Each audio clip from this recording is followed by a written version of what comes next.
Le sport pris au sérieux par des animateurs autant tout aussi dérisoires. Avec Emilio Constanza. I'm a fun guy. Félix Forget. As there's a drive in a deep left field by Castellanos, it will be a home run. Et Pierre-Olivier Poulain. This man was a bona fide scrub. He can't play. La triple menace.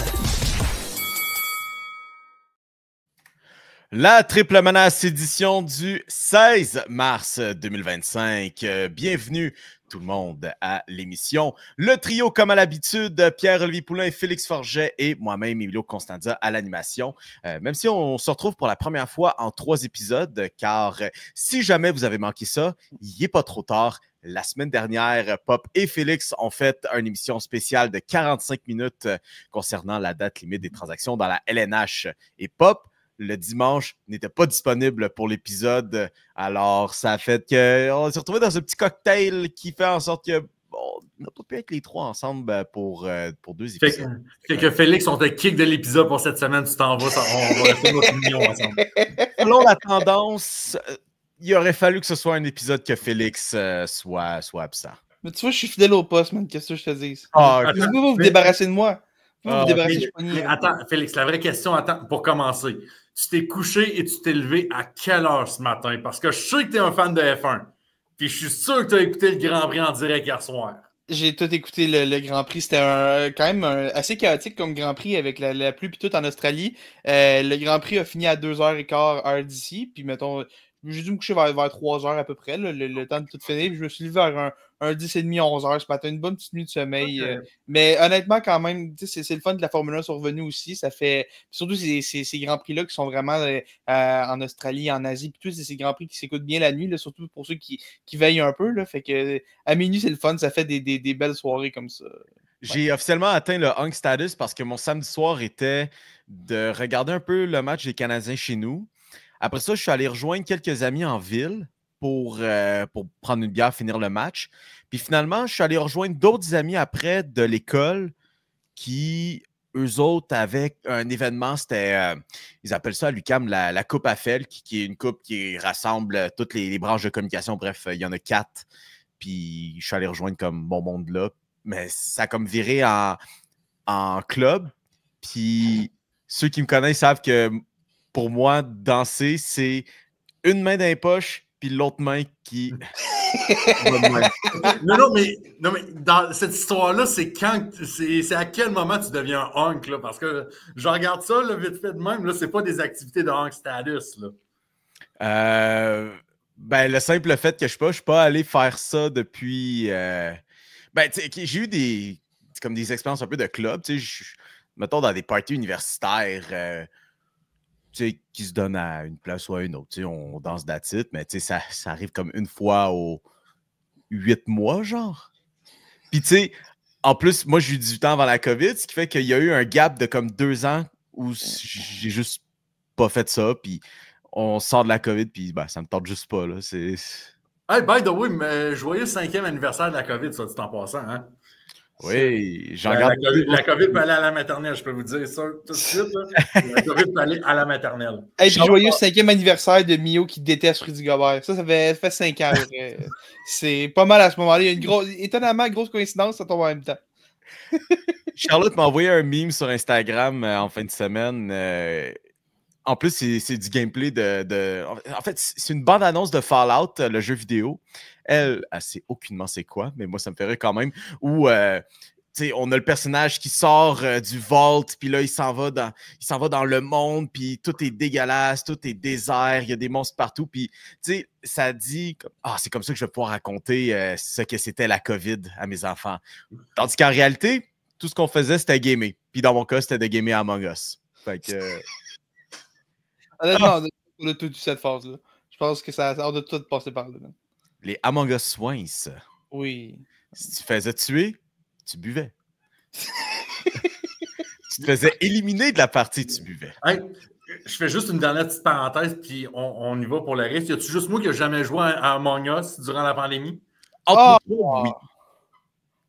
Come on, Pop. Mais t'as manqué une expérience. Ouais, mais je comprends que t'as 650 ans, mais come on. Manquer l'air Among Us de la pandémie, c'est quand même scandaleux. T'avais le loup-garou version mobile, t'as pas joué pendant... Ben, non. Mobile, Félix, il jouait sur mobile. Ben, mobile ou ordi, là, t'avais les deux, mais ouais. Je pense qu'une patate pourrait runner ça, là. Oui, effectivement, n'importe quoi. Écoute, le Triple Menace podcast de Party Gaming, ça commence fort quand même. Partez de COVID 2020, là. J'ai déjà hâte qu'on reparle de jeux vidéo tantôt. D'ici là, on a un petit peu de football à rejaser parce que, Félix, la semaine dernière, on a parlé des premières transactions et des premières signatures non officielles, mais les ententes de modalité, extension de contrat, bref. Là, le lundi, c'était vraiment la journée pour les joueurs autonomes. Puis la semaine dernière, j'ai dit, tu sais, du côté des Seahawks de Seattle, peut-être qu'on se lance dans une reconstruction, c'est à voir. Puis finalement, on a fait un petit peu de remaniement. On est allé chercher au moins un corps arrière. Après ça, à voir qu'est-ce que ça va donner tout ça. Je n'ai pas vraiment d'attente pour cette équipe-là, mais au moins, on est allé chercher des noms de qualité. Vraiment, après ça, on verra ce que ça peut donner. Mais certainement, la grosse signature, puis un des gros poissons de cette on va dire, cette ouverture du marché des joueurs autonomes, le KR, Sam Darnold. Puis les boys n'étaient vraiment pas sûrs qu'est-ce qui allait arriver avec ce KR-là, soit est-ce qu'il va rester au Minnesota, est-ce qu'il va trouver preneur, mais surtout, quel était le prix et quelle équipe est prête à donner un prix? Est-ce qu'on se disait c'est une affaire qui allait juste durer cette année? Est-ce que c'était ce qu'on dit en anglais, un flash in a pan, un lightning in a bottle? Utilisez peu importe l'expression que vous voulez, mais un truc qui n'arrivait juste cette année où tout fonctionnait bien. Puis en plus de ça, on a vu un peu comment ça s'est terminé avec les Vikings l'année dernière, puis on va se dire que c'était pas digne du restant de la saison qu'a connu Sam Darnold. Peu importe, il avait mérité une sacrée augmentation, et chose qu'il a eu avec les Seahawks de Seattle, avec un contrat de plus de 100 millions de dollars, avec genre 55 millions de garanties. Fait que voilà, c'est ce qui se passe. Puis, juste avant qu'on dise ce qu'on en pense aussi, les Seahawks ont quand même un bon filet avec ça parce qu'il y a eu un rapport que NBC ont sorti, comme quoi les Seahawks peuvent se sortir du contrat après seulement une année. Puis Félix, je sais déjà que tu vas embarquer là-dessus. Ouais. Tu embarques là-dessus. Pop, qu'est-ce que tu en as pensé de cette signature-là?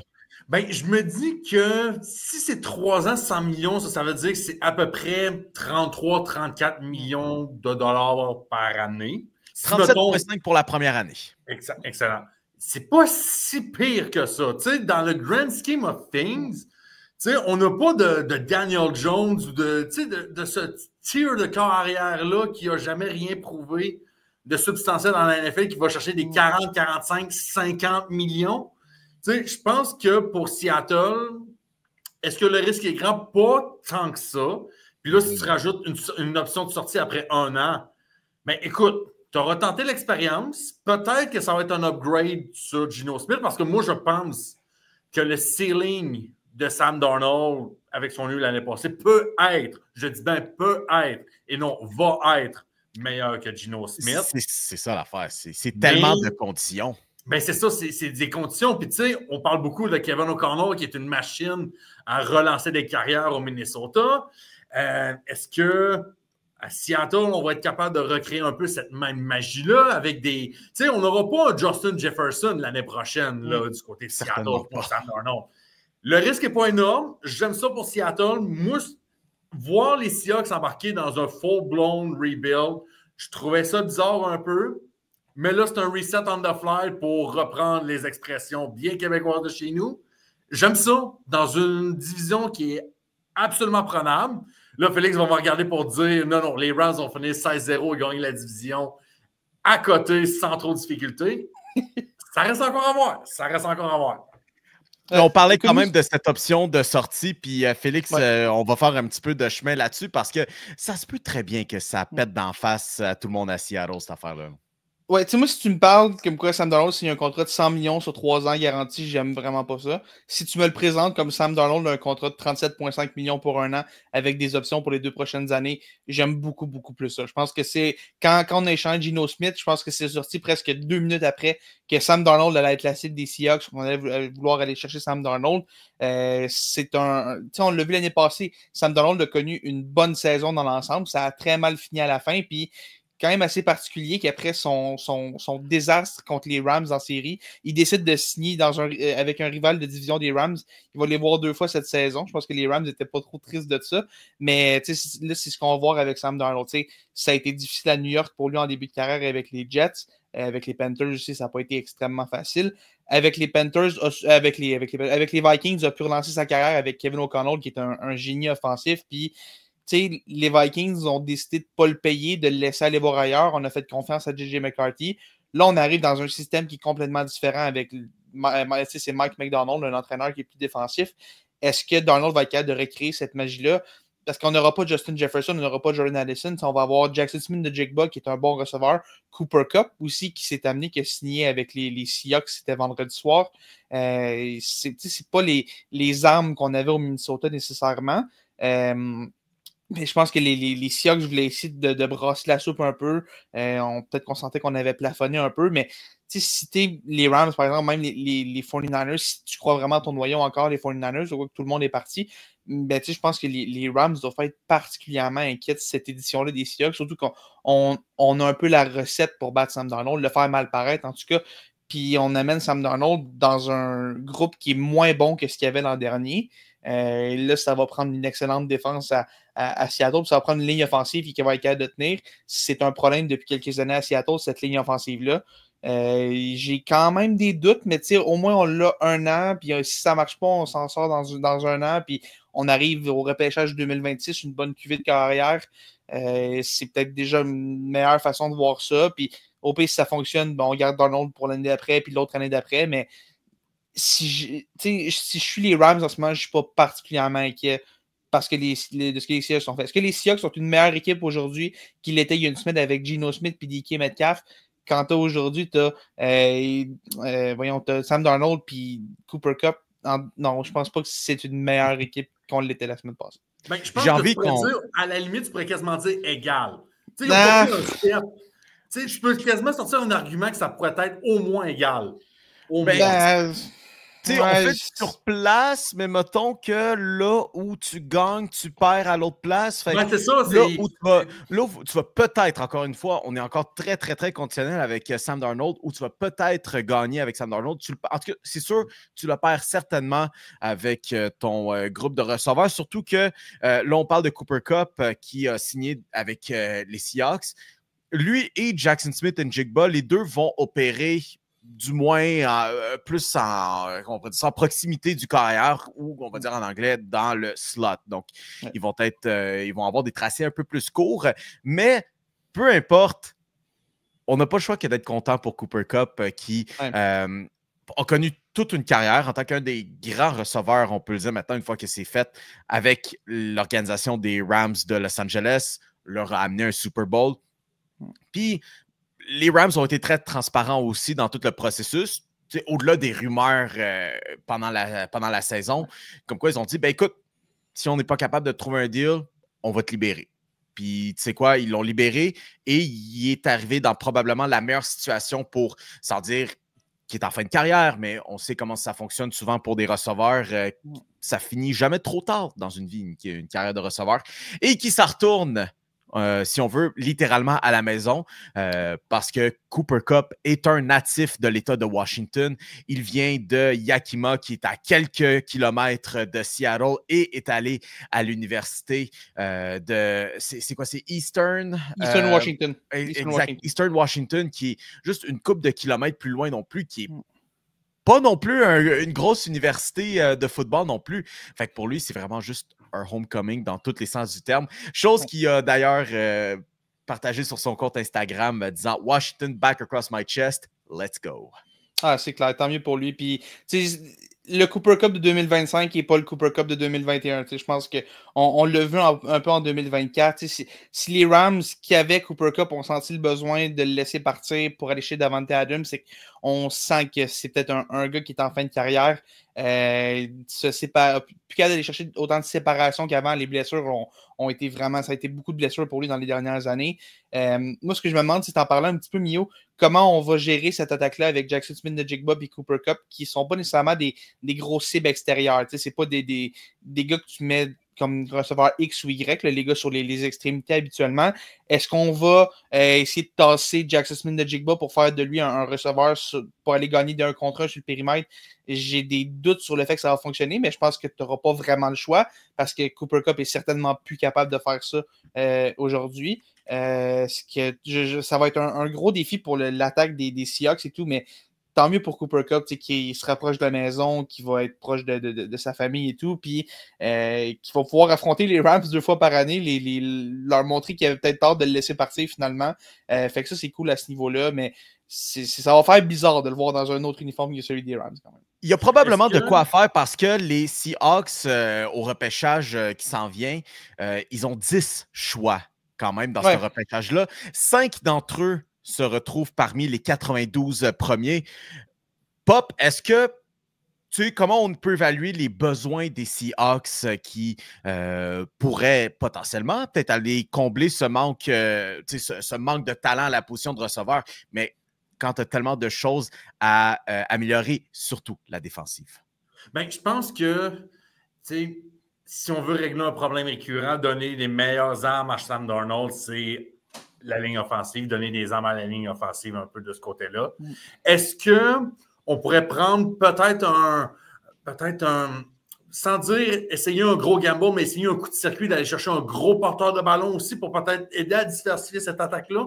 Surtout qu'on va être moins équipé à attaquer les zones profondes du côté de Seattle, chez les receveurs de passe. Est-ce que peut-être établir un meilleur jeu au sol pourrait peut-être donner des meilleures armes aux Seahawks?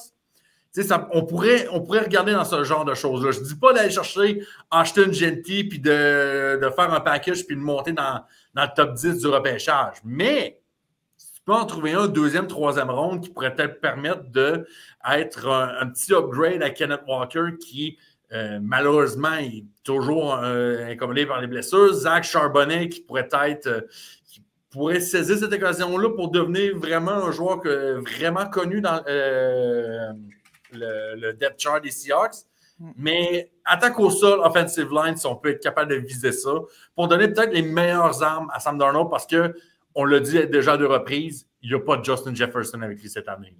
Non, puis t'en auras pas au repêchage. C'est une drôle de cuvée au repêchage pour avoir ce besoin-là, un vrai receveur extérieur. Là, le gros nom, ça va être Tetairoa McMillan au début du repêchage, mais il va être parti rendu au rang des Seahawks probablement. Fait que tu arrives à t'arrives à genre Luther Burden ou Emeka Egbuka, puis t'es pas trop dans le style de jeu. Tu vas chercher un autre Jackson Smith-Njigba avec des joueurs comme ça. Fait que c'est une drôle d'année pour avoir ce besoin-là. Puis finalement, au moins, tu sais, là, ce qui semble être un thème assez récurrent avec ces Seahawks-là, sans dire que c'est une année pour essayer d'aller all-in, mais une année que si on se plante, c'est pas grave, on a de la flexibilité. On a certainement ajouté un gros nom à la défensive en DeMarcus Lawrence, qui, encore une fois, un peu comme Cooper Kupp, est un joueur maintenant dans la trentaine. Il est à 32 ans, DeMarcus Lawrence, alors qu'on enregistre. Lui qui quitte d'ailleurs Dallas après ses 10 ans, 11 ans même qu'il a passé avec les Cowboys. Mais ce qui découle beaucoup de ça aussi, les gars, c'est à quel point tout semble être dysfonctionnel à Dallas niveau organisationnel, au point même où lui et Micah Parsons se sont pognés en plein commentaire Instagram ou c'était sur Twitter. Bref, c'était sur Twitter. Ils se sont pognés les deux là-dedans. À quel point, comme quoi DeMarcus Lawrence disait Dallas, c'est ma maison, mais je ne gagnerai pas de Super Bowl ici. Puis, ce qui est vrai, autant que ça fait mal à certains feelings, c'est vrai, Dallas n'est pas prêt de gagner un Super Bowl. Puis, tu sais, on dit que l'organisation est dysfonctionnelle. Ben, tu regardes en haut, Ça qui arrive quand tu as un homme de 85 ans qui Jeremiah, c'est ça. Il est rendu au bout de sa carrière professionnelle. Tu sais, s'accrocher au pouvoir puis être encore DG à cet âge-là. Comment? Comme quoi, le sport est une analogie de la vie. C'est tout ce que j'ai à dire. Mais non, bref, Micah Parsons, DeMarcus Lawrence qui se pogne. Puis après, c'est ça. DeMarcus Lawrence, il dit hey, de me traiter de clown, ça va rien changer. Puis moi, je dis la vérité. Puis tu sais quoi? On nous passerait plus de temps à gagner si tu arrêtais de tweeter tout le temps. Parce que Micah Parsons en est un qui. C'est-tu le Kevin Durant de la NFL? Ben. Il n'est pas genre top 3 de son sport, tu sais, mais... Ben, défensivement, il n'est pas loin. Ouais. Oui, ça, oui. Ouais, exact. Mais tu sais, surtout que Micah Parsons en est un, justement, on parle beaucoup de Twitter, mais on se rappelle, il y a quelques mois aussi, il y a eu son commentaire par rapport à les joueurs qui utilisent leur podcast, et comme quoi, sans dire que le football, c'est juste une autre affaire, mais... il peut faire autre chose comme activité. Puis ça va être définitivement fait couler de l'encre. Il y a sûrement des joueurs de l'NBA qui peuvent en prendre note. Ouais, puis tu parlais aussi des Cowboys dysfonctionnels. Là, c'est pas la seule affaire dysfonctionnelle des Cowboys qui est ressortie cette semaine. Il y a aussi Jordan Lewis qui est un demi de coin qui joue à l'intérieur, qui a un slot corner, comme on appelle en anglais, puis qui a signé avec les Jaguars, puis qui sur Twitter s'est mis à dire que je peux voir que l'année passée, j'étais genre le demi de coin à ma position, le mieux coté selon à peu près tout, puis on me faisait jouer du man-to-man, puis dans le fond, ils se mettaient à critiquer un peu tout le système défensif et tout. Puis c'est là que tu vois que quand les gars quittent Dallas, ça se met à ramasser ce qui se passait là-bas. Puis sérieux, ça a l'air une drôle de culture d'entreprise. Plus de Micah Parsons qu'il faut qu'il signe aussi cet été. On va voir comment ce dossier-là va avancer. Mais c'est surtout avec les Myles Garrett qui a mis un marché. Parsons doit être prêt à vouloir de l'argent. Puis ça va être un gros défi à gérer pour les Cowboys. Bref, Brian Schottenheimer a un sale problème qui s'en vient pour lui. Mais ouais, ça va être une méchante affaire. J'ai pas hâte pour lui, mais bon, à quoi on parlait d'organisations un peu dysfonctionnelles telles que les Cowboys de Dallas, si ce n'est pas des Steelers de Pittsburgh, qui, au-delà de la... Moi, je suis très content quand même de la transaction d'Ike Metcalf. Puis je peux comprendre qu'il y en a qui vont être sceptiques parce qu'en soi, oui, tu viens quand même régler un problème chez les receveurs, mais Félix, dans le fond, on a la même question que la semaine dernière, c'est qui va lancer le ballon, tu sais? Il y a toujours personne.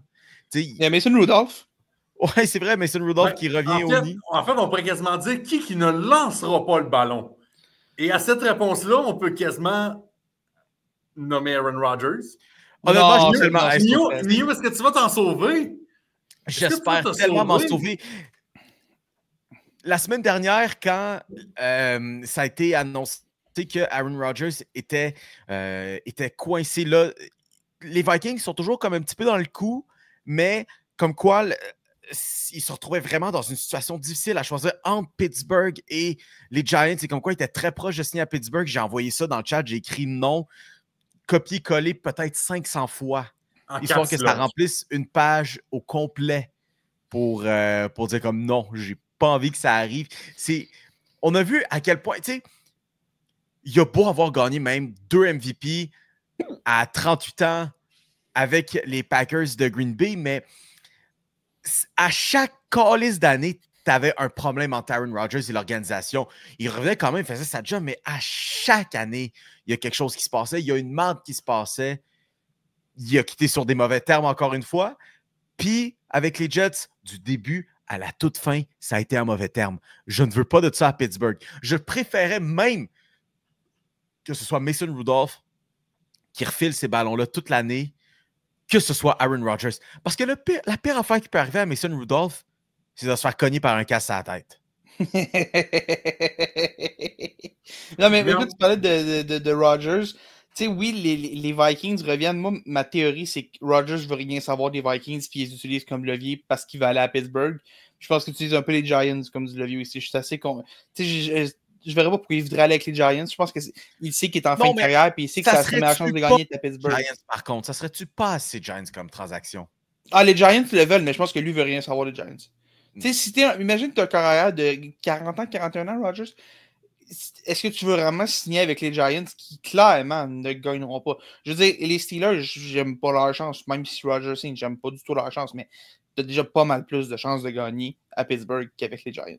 Je veux dire, je vois pas de monde dans lequel quelqu'un peut justifier que les Giants seraient en meilleure position de gagner que les Steelers l'année prochaine. Là. Fait que, tu sais, si une équipe qui a fini avec, qui a des séries l'année passée et qui cherche un carrière partant cette année, tu as Pittsburgh, puis c'est tout. Peut-être les Vikings si on n'aime pas JJ McCarthy, mais ça, j'y crois pas. On n'aurait pas laissé partir Darnold juste pour signer Rodgers puis laisser McCarthy. On McCarthy. n'aurait même pas repêché un to begin with. C'est ça, j'y crois pas une seconde. C'est à moins qu'on aime vraiment pas ce qu'on voit de McCarthy depuis quelques semaines. Mais je suis assez confiant que les Vikings y vont avec McCarthy l'année prochaine.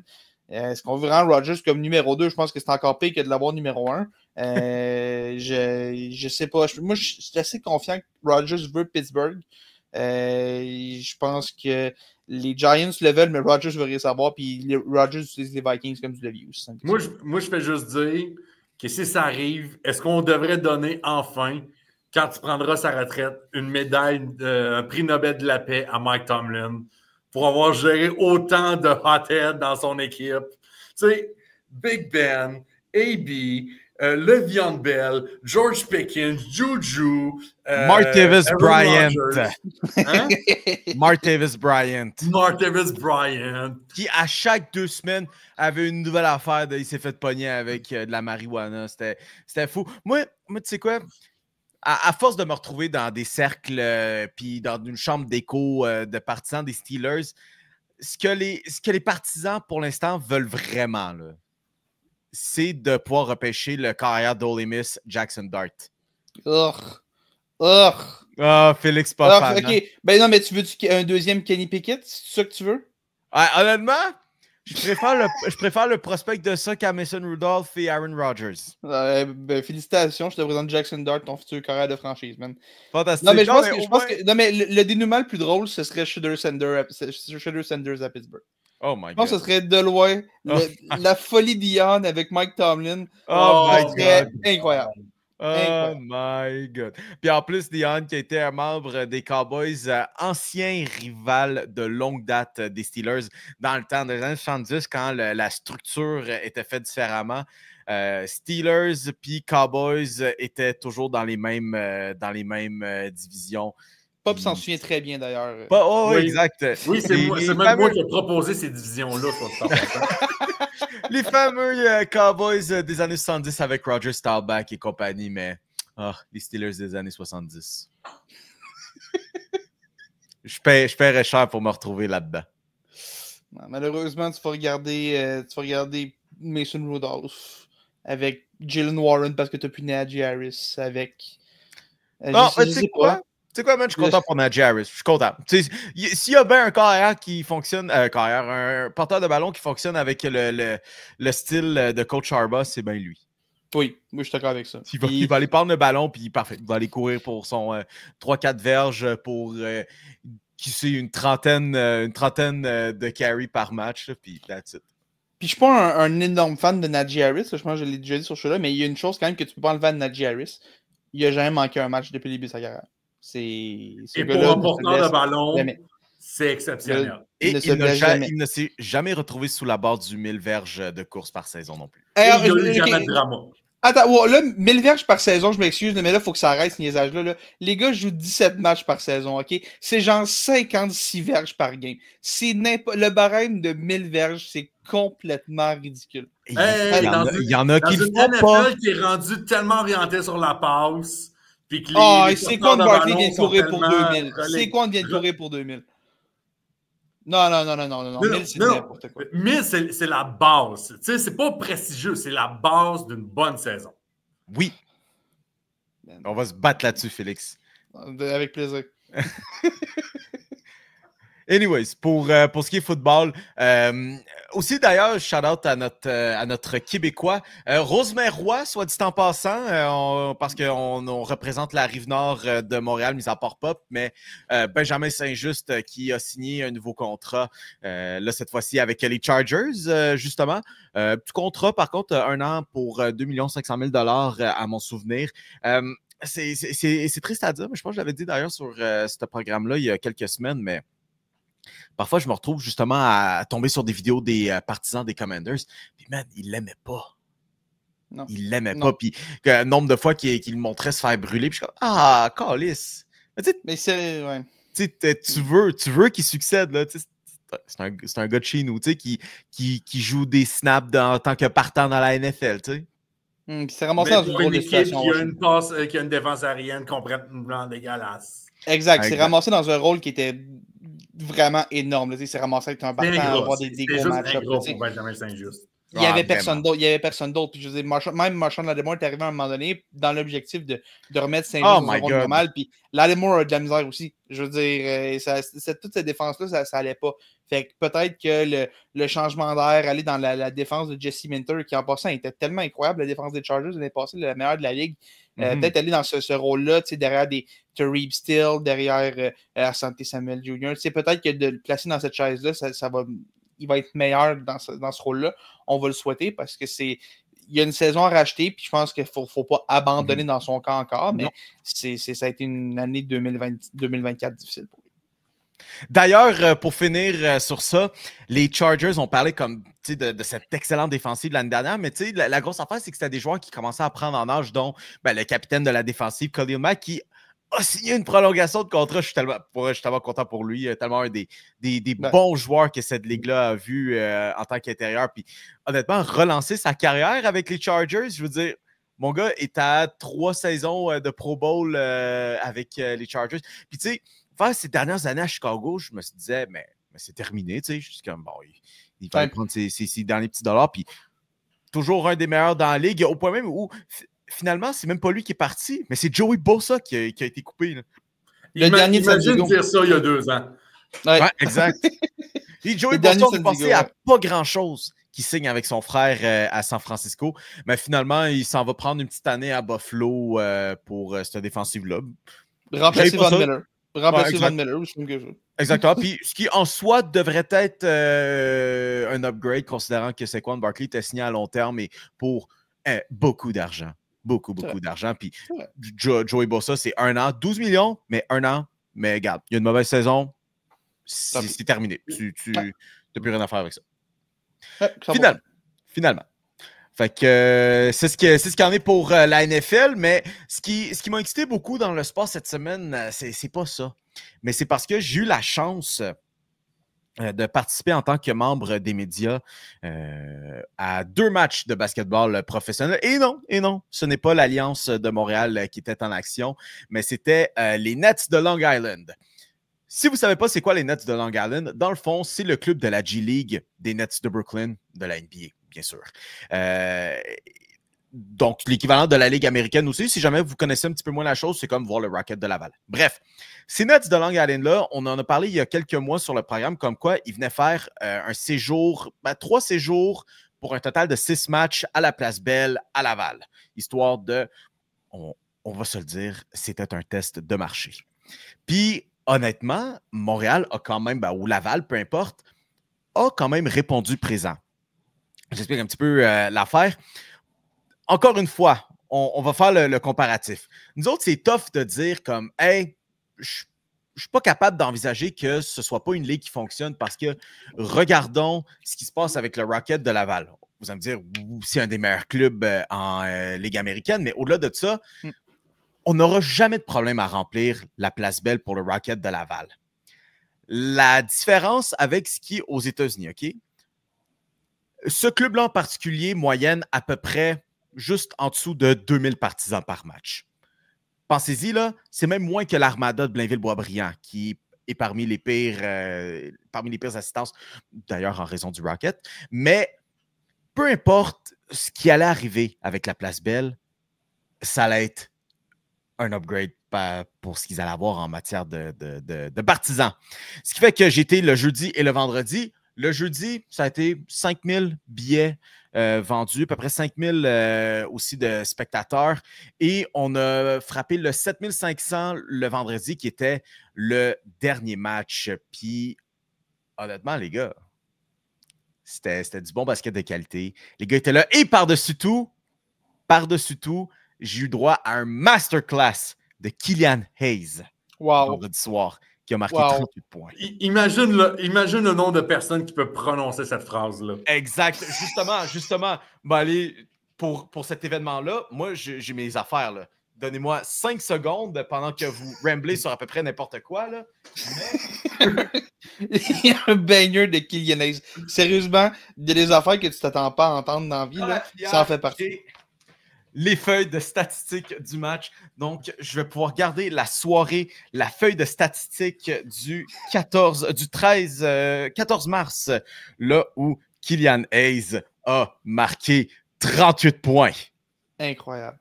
Une antiquité. Dans 50 ans, ça va valoir tellement, ça. Killian Hayes, le gars qui a l'air le moins français de l'histoire de l'humanité, soit dit en passant. Pour avoir parlé avec lui en une petite entrevue d'après-match qui devrait passer dans pas long sur le compte YouTube de Cogeco Nouvelles, ou sinon, ben, je vous fais la plug aussi d'aller suivre Maxime P. Paquette, justement de Cogeco Média du 98.5 sur son compte Instagram Maxime P. Basket, où ben, il y a son balado Planète Basket sur lequel je participe occasionnellement. Il y a justement une entrevue où Your Boys Truly a filmé avec Killian Hayes et je confirme que on dirait qu'il y a plus de mots en anglais dans son répertoire linguistique, mais en même temps, son père est américain. La France en tant que telle a quasiment plus d'anglicisme que de mots français dans leur vocabulaire maintenant. C'est fou, hein? Eux autres, le mot stationnement, tu sais, c'est... Un parking. Non, mais moi, l'exemple qui était le plus flagrant, c'est PFK. Tu sais, eux autres, c'est KFC. Oui. Ouais, mais ça, c'est plus nous autres au Québec qui est vraiment plus différent des autres. C'est pas de le faute à eux autres. Mais je vais revenir un peu sur cette semaine-là. Moi, ce que je me demande avec tout ça, on a fait des belles foules. Puis, tu sais, il y a toujours l'argument pour dire, hey, c'était juste parce que c'était quelque chose de spontané. Ben, pas spontané, mais tu sais, c'est pas quelque chose de régulier un peu. Tu sais, comme quand les Blue Jays viennent au stade une fois par camp d'entraînement, tu sais, on fait beaucoup de foule. Est-ce qu'on est capable d'avoir ça? Moi, ce que je retiens par rapport surtout au Rocket de Laval, c'est que le Rocket est identifié aux Canadiens qui est notre équipe. Mm-hmm. Est-ce que le monde va s'identifier aux Nets de Laval? Pas tant que ça, parce que l'équipe principale, c'est les Nets de Brooklyn. Mm-hmm. Si ça avait été le club école des Raptors de Toronto, là, ça aurait déjà été un petit peu mieux. Mais, par exemple, comme tu dis, à moins de 2000 personnes là-bas où ils sont, la barre n'est pas haute. Là. Oh, puis les boys, juste avant qu'on continue là-dessus aussi, je vais vous faire un quiz, OK?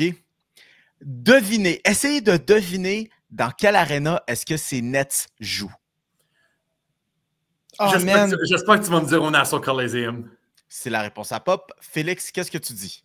Je sais pas, j'ai peur de ta réponse. J'ai peur que ce soit une toute petite affaire et que genre un centre communautaire et un YMCA de quelque chose dans le coin. Là. Alors, comparé à d'autres clubs de la G-League qui jouent effectivement dans ce qui s'apparente à des gymnases d'entraînement, ils jouent effectivement au Nassau Coliseum. Nice! Let's go! Déjà, cette vieille... Je me sens mal de dire ça parce que c'est tellement un bâtiment mythique, mais selon le standard de 2025, c'est une poubelle, tu sais. Écoute, j'ai été au Nassau Coliseum pour un match parce que je faisais une sortie scolaire au cégep pendant une fin de semaine. Puis ça a donné, tu sais, c'était fin mars. On avait vu un match entre les Islanders puis les Devils, je pense. Mais tu sais, ça date de genre 2014. Là. Puis tu sentais déjà que, ouf! Il y a de l'âge là-dedans. Là. Mike Bossy a battu le record de Maurice Richard dans ce bâtiment-là. Tu sais. Juste à dire. Mais c'est mythique un peu. Pour de la G-League, pour vrai, le Nassau Coliseum pour de la G-League, c'est un nice arena. Ouais, sauf que c'est triste quand tu le remplis pas. C'est ça l'affaire.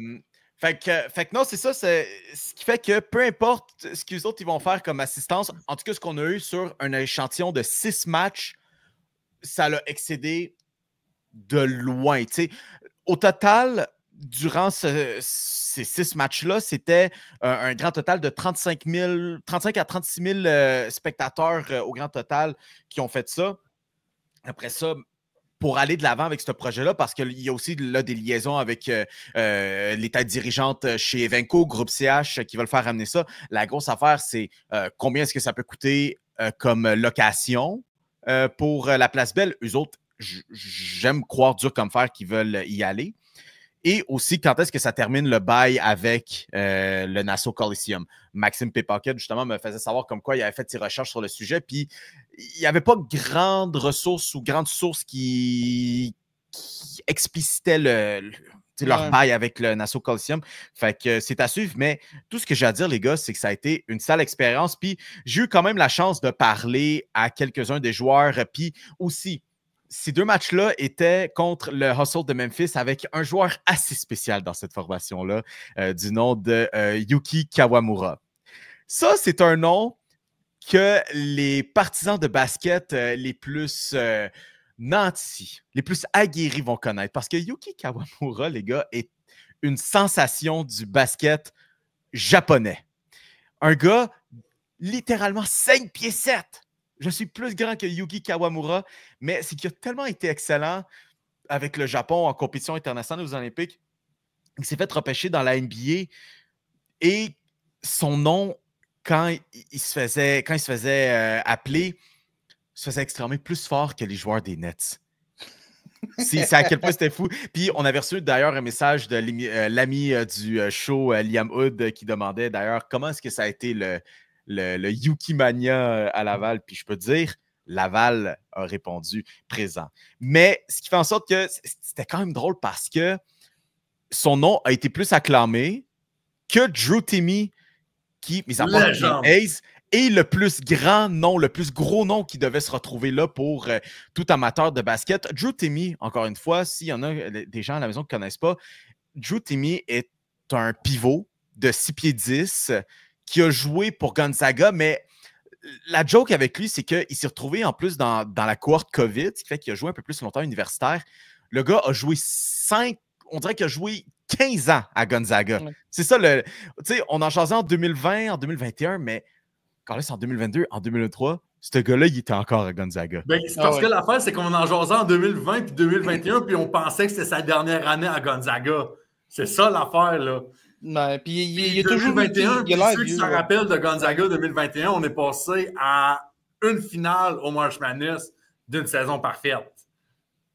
Mm-hmm. Avec Drew Timme sur cette équipe-là. Il n'y avait pas Jalen Suggs aussi dans cette équipe-là?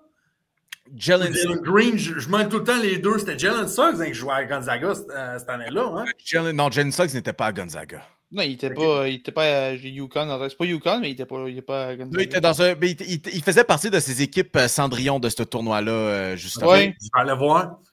Mais bref, Drew Timme, à qui j'ai eu l'opportunité de jaser, puis là, on approche le March Madness, mesdames et messieurs. Puis encore une fois, Gonzaga est l'un des bons clubs de basketball dans le circuit collégial américain. Puis j'ai demandé à Drew Timme s'il avait l'intention, bien sûr, de regarder le tournoi. Et sachant très bien quelle allait être sa réponse, s'il avait une prédiction pour le gagnant. Puis c'est sans surprise qu'il m'a dit Gonzaga. Et il m'a sorti son accent texan. Puis il m'a dit Hell yeah! Hell yeah, I'll be watching!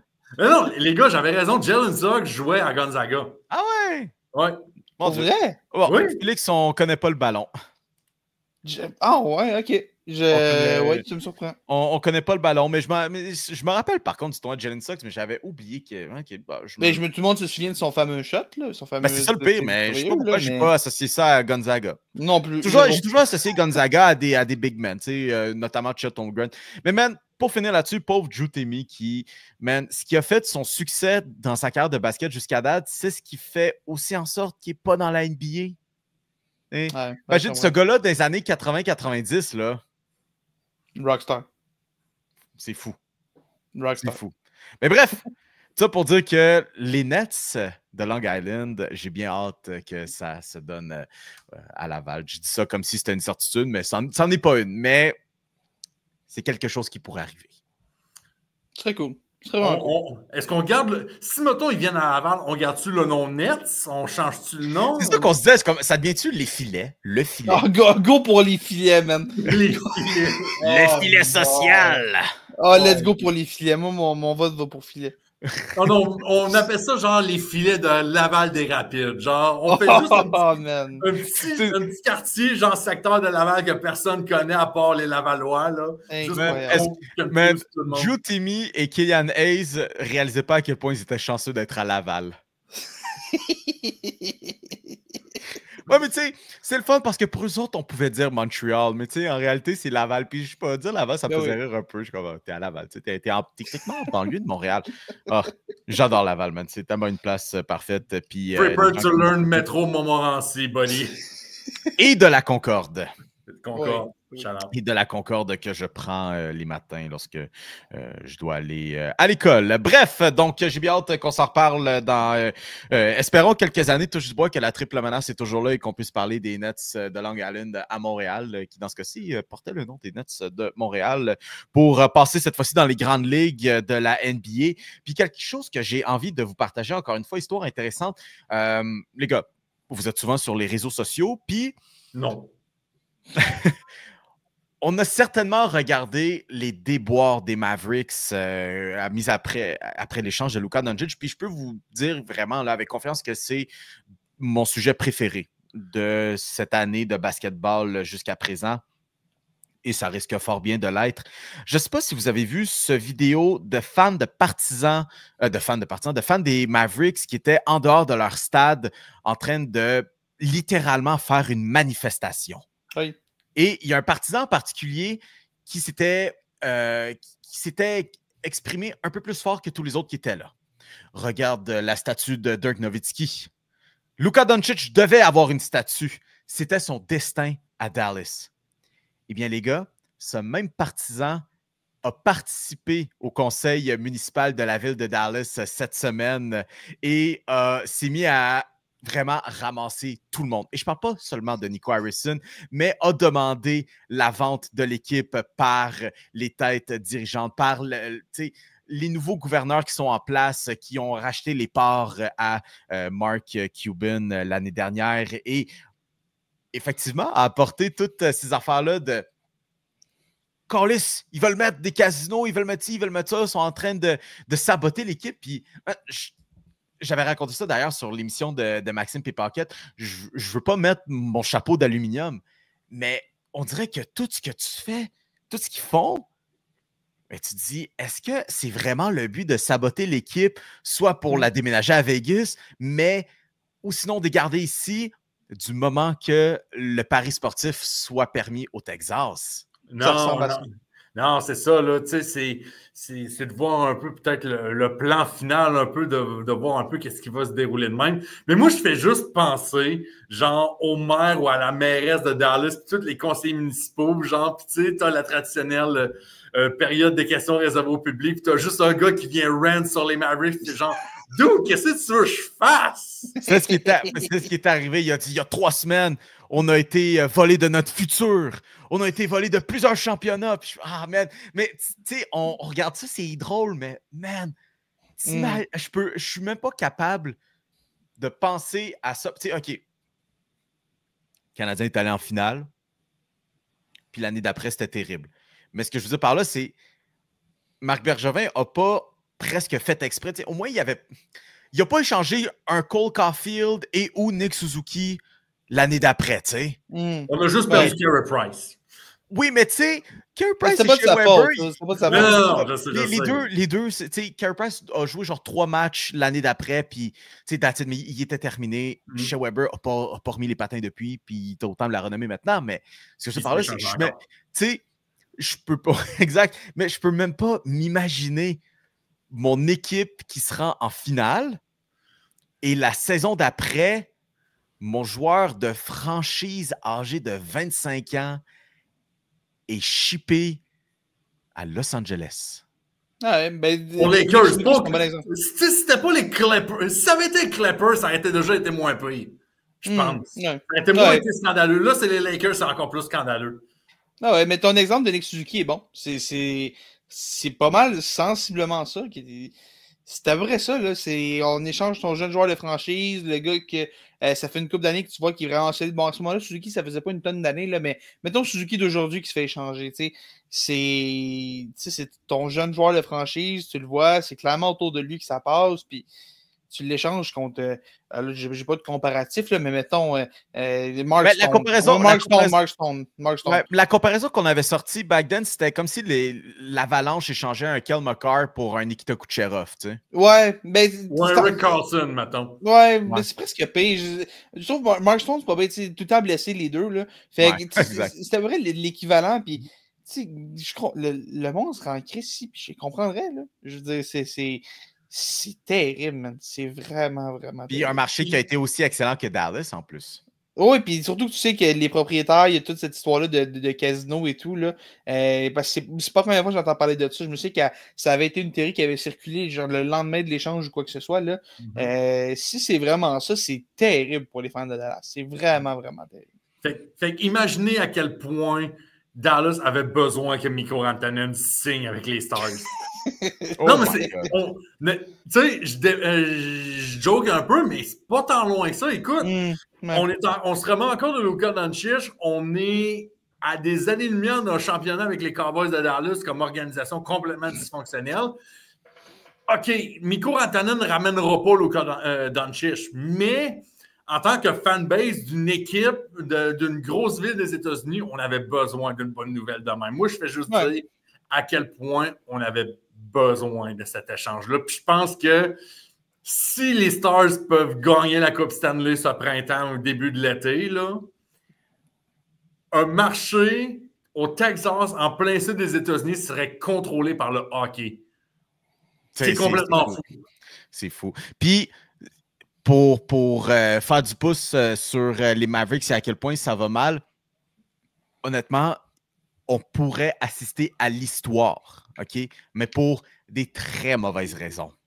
Bobby Marks a fait remarquer que sur les ondes d'ESPN cette semaine, comme quoi il y a une forte possibilité, parce que là, on connaît un peu l'histoire maintenant, après l'échange de Luka Doncic, que tout le monde à Dallas est littéralement blessé. Mais là, on est rentré dans une nouvelle convention collective dans la NBA avec... puis ça touchait beaucoup aussi la possibilité de signer des joueurs. Puis on va essayer d'abréger puis faire ça simple. Là.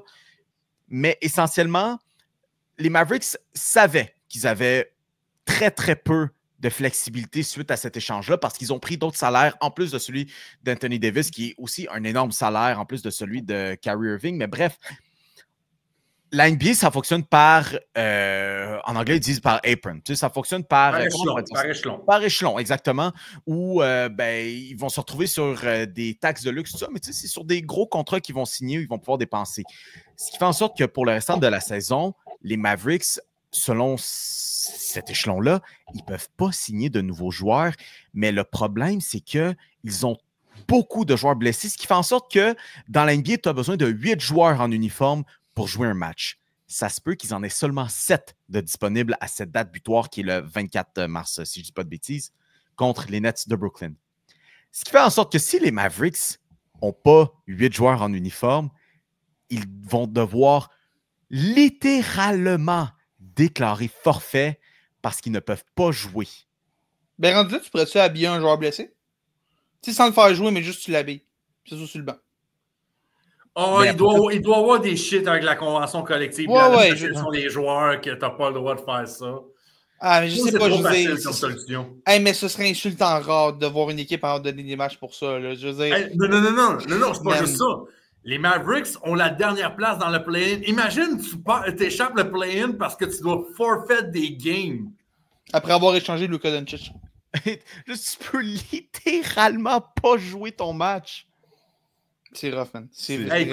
Écoute, il y a 5 ans, la pandémie faisait en sorte qu'on annulait un match entre OK. C'était-tu Détroit et OKC? Je sais que le Thunder... le premier match qui a été annulé? Je sais que le Thunder était impliqué. Non, c'était Utah, c'était Rudy Gobert.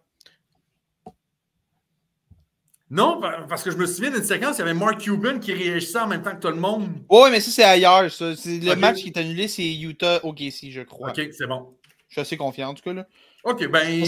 Parce qu'il me semble que c'est Rudy. Rudy, on apprend qu'il y a la COVID, puis c'est ça. Oui, mais bref, mais imagine, tu perds le play-in à cause de ça. Là, c'est sûr que, tu sais, au moins, tu as un match et demi devant Phoenix, puis 3 matchs devant San Antonio. Mais sacrément, t'imagines-tu? Pour vrai, ça pourrait être probablement le plus... Peut-être pas la plus grosse controverse, mais certainement dans les dossiers les plus épineux du règne d'Adam Silver comme commissaire. Là. Ouais, probablement. Puis je veux dire, je dis pas que c'est de sa faute nécessairement, mais c'est une situation à quel point une équipe est tellement mal organisée, mal gérée que OK, oui, il y a un coup de destin vraiment désastreux pour eux autres là, du côté de Dallas, mais écoute, on parlait de power ranking, de choses qu'on aime parler sur le show. Là, je pense que d'après moi, là, les Mavericks de Dallas viennent de dépasser les Angels de power ranking. T'as les Angels, t'as les Mavericks, t'as Rudy Gobert un peu dans ce même moule-là. Les Mavericks, c'est raisin de la semaine, man. Ça, il y a raisin de la semaine, les Mavericks. Bon, puis on a tellement pas fini d'en parler, c'est fou, parce que là, bref, pour closer tout ça, encore une fois, la fameuse théorie comme quoi, les propriétaires veulent du pari sportif à Dallas ou au Texas, du moins. Puis, si ça ne fonctionne pas, tout le monde veut une équipe à Las Vegas, Adam Silver incluant ça. Puis, qui dit pari sportif dit Las Vegas et tout ce qui en découle. Fait que ça va être à suivre. Pop, tu parlais un petit peu de hockey, puis tu parlais un peu justement du pouvoir dans la LNH. Vous savez qui est en puissance en ce moment, les boys? Les Canadiens de Montréal et les Sénateurs d'Ottawa qui, littéralement, les chiffres le prouvent, depuis le retour de la confrontation des 4 nations, ces 2 clubs-là sont les meilleurs de la Ligue nationale. Et imagine s'ils s'affrontaient, genre, juste ça de même, mardi. Ce serait quelque chose, genre, attends, ils jouent contre mardi. Les deux équipes les plus mauvaises, ils jouent contre mardi. Wow! Ça va être un match de série avant le temps. Wow! Non, mais, tu sais, c'est drôle parce qu'on parle on parlait de l'Atlantique comme quoi. On en a parlé toute l'année, comme quoi, tu sais, les Panthers, le Lightning, les Maple Leafs, puis il y a comme un tas d'équipes après de qui va être capable d'aller les chercher. On pensait peut-être que Boston allait tenir un peu plus, mais tu sais, il y a quelques optimistes qui voyaient Détroit en série avant le début de l'année. Sinon, Canadien, pas grand monde. Buffalo. Fait que, tu sais, c'est... dans le mix. Non, mais c'est ça, mais tu regardes ça, puis Ottawa qui commence finalement à jouer du hockey. On a finalement un gardien, puis on commence finalement à jouer du hockey.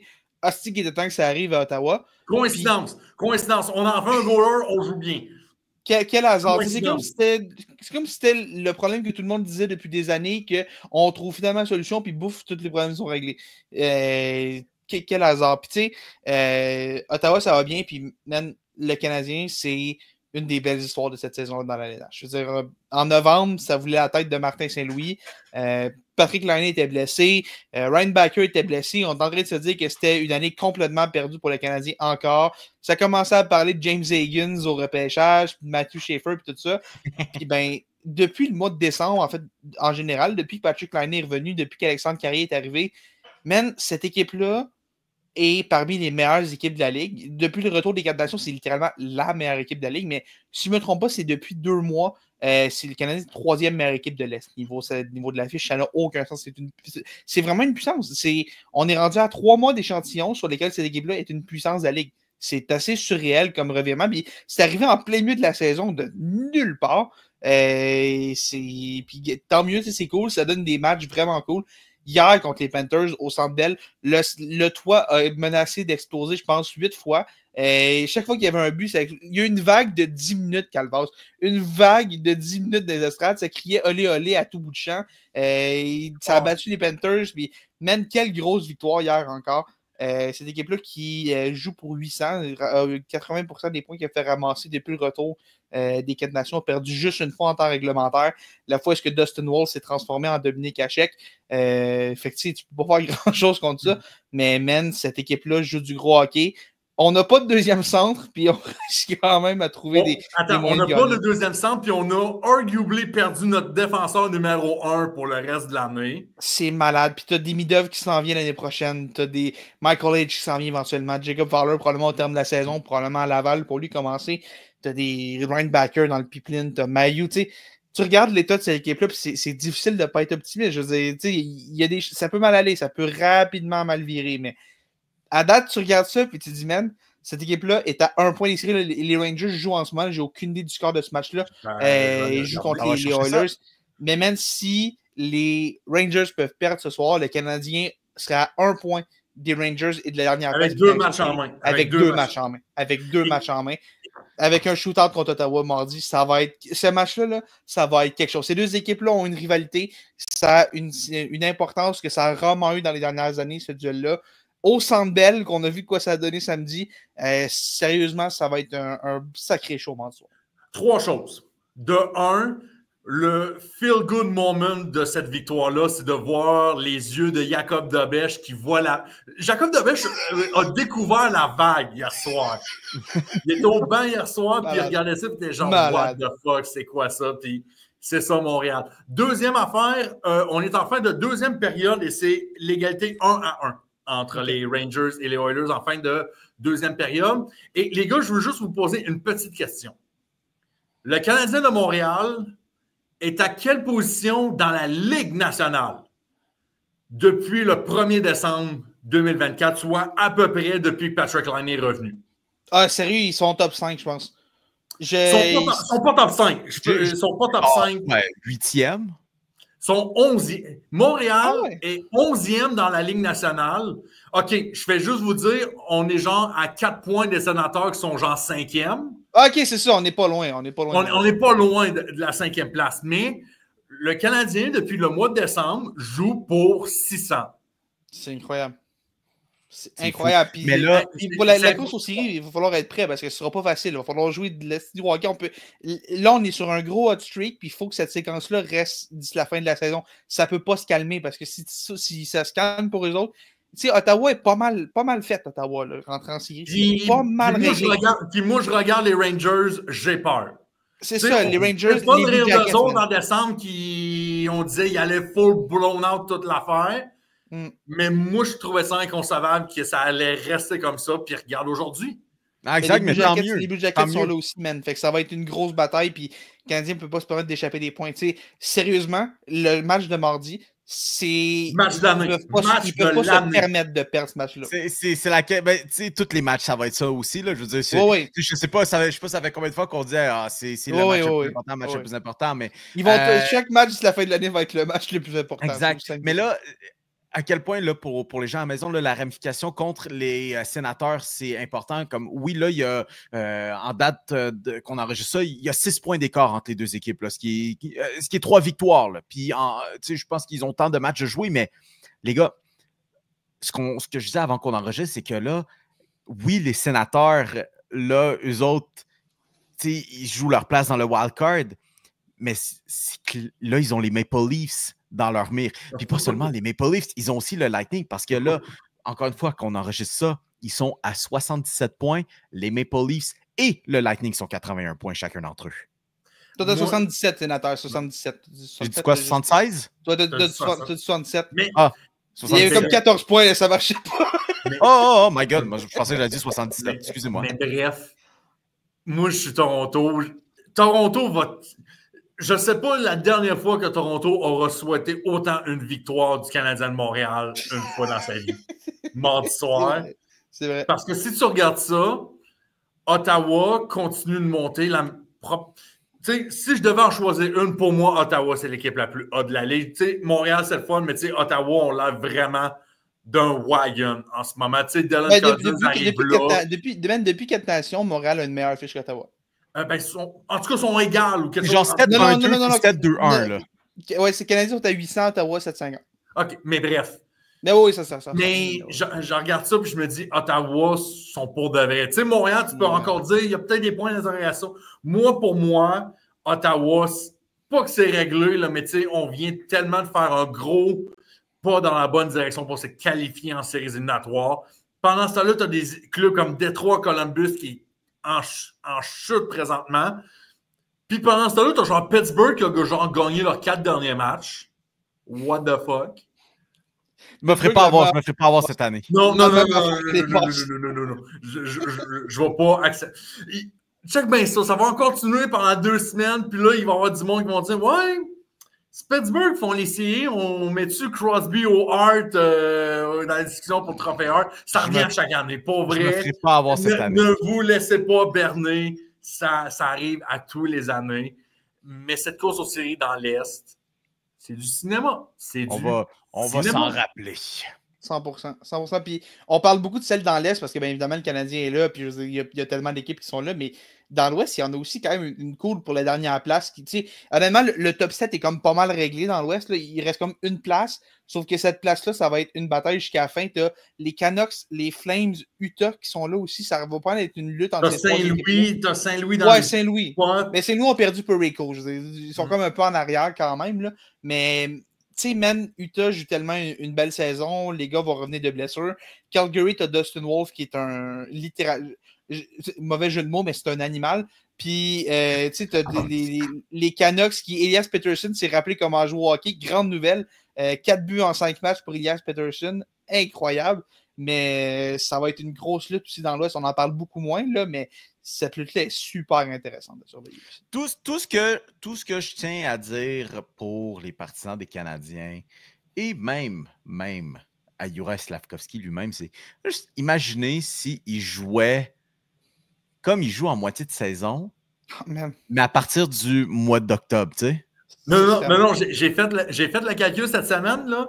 Juraj Slafkovský, dans les mois de février, mars, avril, run à un pace de 71 points sur 82 matchs. Juste s'il faisait ça depuis octobre.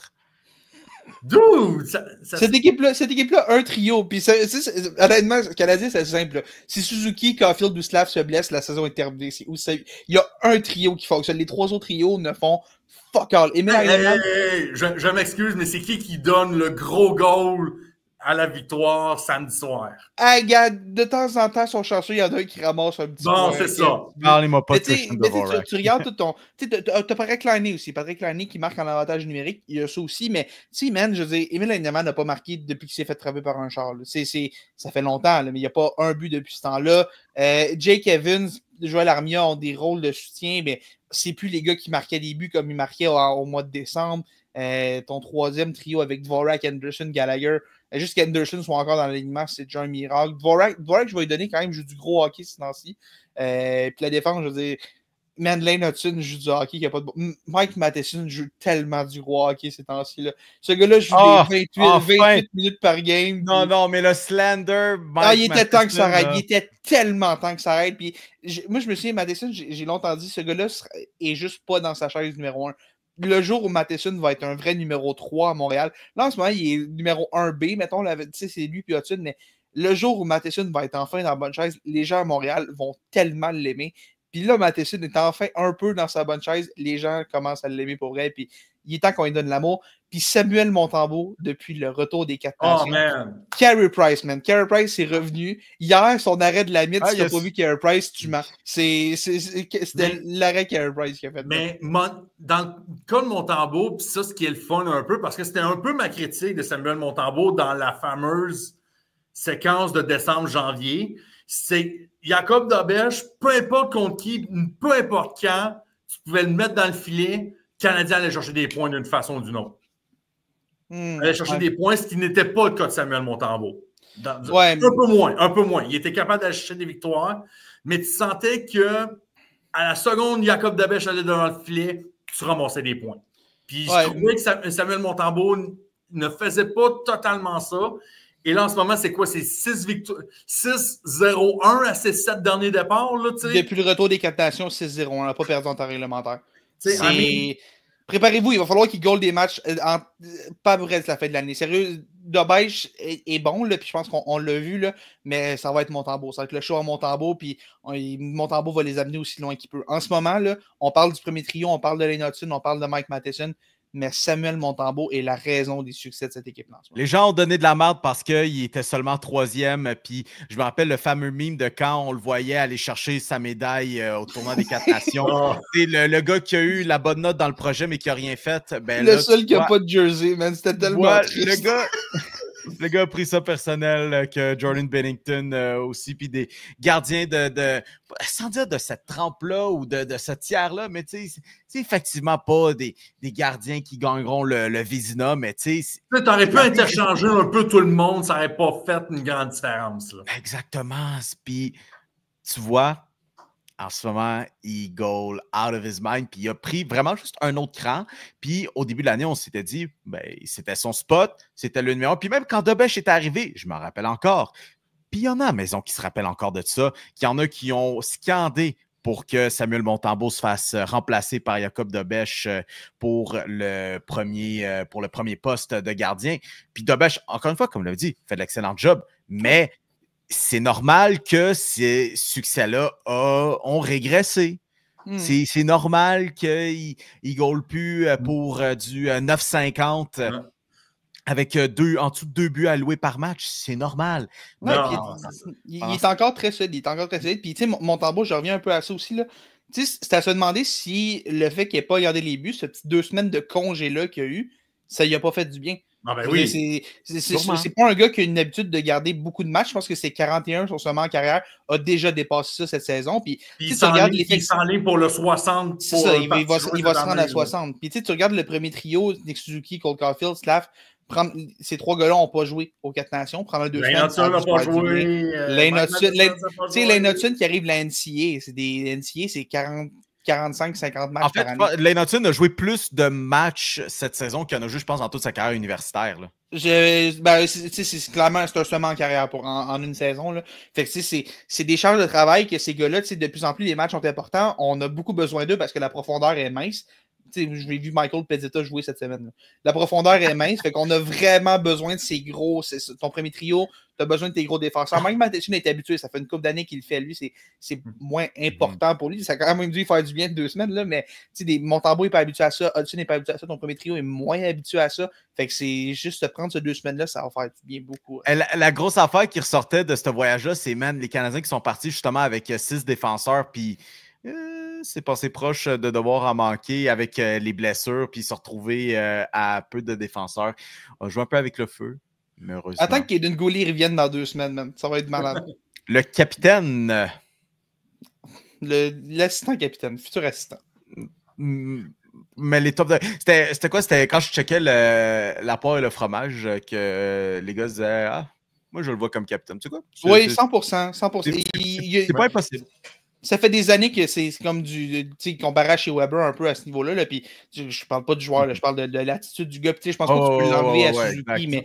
Mais Goulet, c'était comme ton je pense que c'est l'éventuel remplaçant. Kaden Goulet a la personnalité parfaite pour être un capitaine du Canadien de Montréal. Exactement. Puis je pense que Suzuki l'a aussi. Je pense que c'est pour ça qu'on a nommé Suzuki. Là, mais je pense qu'éventuellement, Goulet va juste remplacer Matheson comme assistant capitaine. Puis il n'y a personne qui va crier au scandale. C'est complètement normal. Là. Mais certainement, to be le capitaine de la défensive. 100%. Encore une fois, c'est sans rien enlever à Lane Hudson, mais tu sais quoi? C'est même un blessing in disguise parce que Lane Hudson va juste pouvoir glow. Absolument. Mais je me demande qu'est-ce que Kaden Goulet aurait fait durant s'il avait été envoyé sur la glace durant la prolongation contre le Kraken de Seattle. Oh, man. Attends, non. On peut juste prendre 5 secondes pour juste saluer le 1000 IQ play du Kraken de Seattle là-dessus. 100%. Écoute, il y a des photos sur les réseaux sociaux qui disaient « Ah, Montour, tu sais, il y a comme offside le face-up, mais tu sais, c'est parti était resté dans la zone. » Fait que, théoriquement, il était encore légal de ce côté-là, mais 2000 IQ play de la part du Kraken de Seattle. Puis, je t'en tabarnak, OK? Après cette défaite-là, voir échapper un point de même, surtout que là, on est à 1 point de faire les séries. À quel point le Canadien va manquer playoff par 1 point, puis on va se souvenir de cette 3e période-là? À quel point? On va se souvenir de la fois où Christian Dvorak a gagné une mise au jeu puis a fait perdre l'équipe. Christian Dvorak a gagné une mise en jeu et Brandon Montour est parti en breakaway. À quel point cette phrase est absurde à dire? C'est ce que j'avais tweeté d'ailleurs juste après le match. J'ai écrit Christian Dvorak a accordé une échappée sur une mise en jeu qu'il a gagnée. Au passage, il y a des choses qui ne s'inventent pas, mesdames et messieurs. On se retrouve dans 2 petites secondes, puis certainement qu'on va parler encore plus de hockey. Parce que, vous savez, il est quelle heure? Ben oui, c'est le Perron d'église. Comme à chaque semaine, on vous envoie une invitation sur les réseaux sociaux afin d'interagir avec nous. Puis d'ailleurs, shout-out Pop en régie pour l'avoir fait moi-même la semaine dernière. c'est pas facile. Hey, à vous, ouais! Finalement, on dit, hey, il faut te chercher un peu. Ça. Mais to be fair, au moins, là, tu sais, c'est comme, je parlais, puis là, il fallait que j'ai les boutons en même temps. Fait que j'essayais de pas trop dérailler. Mais bref, on a d'ailleurs deux interventions des Canadiens à jaser avec nous. Et la première nous provient de Massimo Verrecchia, qui est très mal écrit, Pop, soit dit en passant. Excusez-moi. Mais qui... C'est correct, c'est pas la première fois. D'ailleurs, Massimo, juste pour l'anecdote, qui travaille au courrier de Laval, puis ça, c'était une entrevue, je pense que c'était avec Dominique Paquet, son agent, qui dit oui, Monsieur Verrecchia, puis c'est pas c'est Verrecchia, là, mais bon, c'est correct, on peut continuer. Puis bref, qui amène un échange, honnêtement, ça doit être un des trucs les plus enflammés qu'on doit avoir eu sur ce programme. Ivan Demidov contre Mitch Marner, 1 contre 1, et je confirme bien. Pour avoir discuté avec lui cette semaine, il m'a bien confirmé 1 pour 1. Écoute, on va juste mettre un peu de contexte à ça. Mitch Marner est joueur autonome en devenir. Donc, pour le bien de l'exercice, on va assumer que les Maple Leafs le signent pour un contrat de 8 ans puis l'échange aux Canadiens à ce moment-là. On va assumer qu'il vient. Ou on fait comme... Ah, ok, non, j'espère un autre scénario, mais finalement, ça ne marche pas. C'est ça, on assume qu'il vient avec un contrat de 8 ans à genre, je sais pas, 12 millions par année. Quelque chose de même. Sign and trade, 7 fois 12, mettons. C'est ça, mais mettons quelque chose de même. Man, c'est... Moi, je fais partie de ceux qui pensent que Mitch Marner est trop détesté à Montréal. Je sais pas, tu sais, ce gars-là est top 5 pointeur de la Ligue cette année. On peut-tu parler de... Tu sais, puis avec Austin Matthews qui en arrache, pas à peu près, puis qui a été blessé aussi. Ce que Mitch Marner fait en ce moment, c'est assez incroyable. Puis oui, il a sa fameuse réputation de pas bon en série, qui est choke quand le moment est important. Moi, je m'excuse, là, mais je l'ai vu jouer aux 4 Nations, puis j'ai vu un gars qui était capable de se lever dans des matchs importants. Là. Je ne sais pas si vous avez vu la même affaire que moi, là, mais bref. Il y a juste la passe principale sur le but gagnant. C'est ça, puis il a marqué le but gagnant du premier match en prolongation. Là, tu sais, juste des petites affaires de même. Puis son jeu magnifique aussi pour refiler la POC à Sam Bennett. Oui, c'est en deuxième période, je ne me trompe pas, deuxième, troisième, fin de deuxième. Écoute, la question qu'il faut se poser, je pense, c'est est-ce qu'on voit Ivan Demidov devenir un top 5 pointeur de la LNH? Je pense que ça, c'est une question qu'il faut se poser. Et l'autre question à se poser, c'est est-ce qu'on pense que d'ici 3 ans, on veut maximiser notre valeur salariale? Est-ce qu'on pense que d'ici 3 ans, Demidov à 925 000 nous aide plus à gagner qu'un Marner à 12 millions? Parce que veux pas, c'est un autre gros contrat que tu ramasses sur ta masse salariale avec ça. Je pense que tu me demandes le joueur que j'aime mieux avoir pour, mettons, 5 ans, j'irais Marner. Parce que je pense que Marner est plus solide pour un bout. Mais, tu sais, il faut que tu gères sur un... Des gars de même, c'est des chances qu'il faut que tu penses sur 10-15 ans. Puis je pense que Demidov aurait un 10-15 ans. Je pense qu'il y a des chances assez bonnes d'être un pointeur élite sans être top 5, que ce soit top 10 ou top 20. Un gars qui peut te marquer un 90 à 100 points, je pense que Demidov a ça en lui.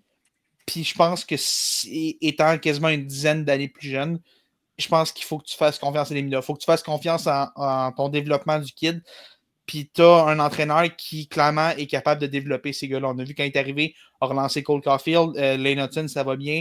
Slav, c'est pas tout le temps bien, mais je veux dire, on voit des flashs quand même. Puis je pense que tu peux pas laisser passer Demidov. Mais j'imagine juste la réaction en ville, par exemple.